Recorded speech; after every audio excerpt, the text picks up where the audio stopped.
आज म तपाईहरुलाई एउटा किताब इकिगाई किताबको बारेमा केही भन्न गइरहेको छु। यो किताब चाहिँ मानिसको दीर्घायु जीवन कसरी प्राप्त हुन्छ भन्ने बारेमा लेखकले उल्लेख गरेको छ। लेखकले चाहिँ जापानको एउटा ठाउँ ओकिनावा ठाउँको रिसर्च गरेर त्यहाँका बासिन्दाहरूको दीर्घायु जीवनको चाहिँ रहस्यलाई यस किताबमा चाहिँ प्रस्तुत गरेको छ।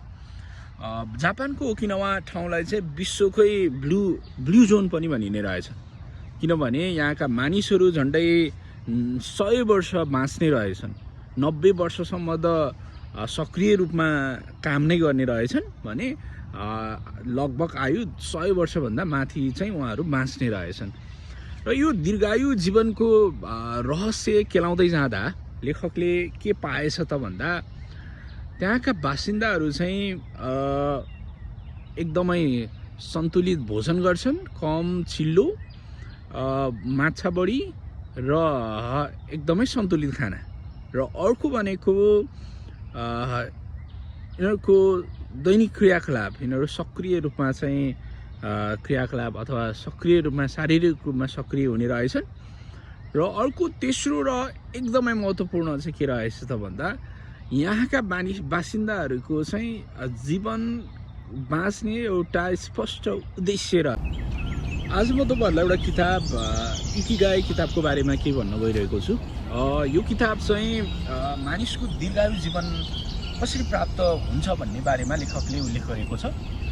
लेखकले चाहिँ जापानको एउटा ओकिनावा ठाउँको रिसर्च गरेर त्यहाँका बासिन्दाहरूको दीर्घायु जीवनको चाहिँ रहस्यलाई यस किताबमा चाहिँ प्रस्तुत गरेको छ।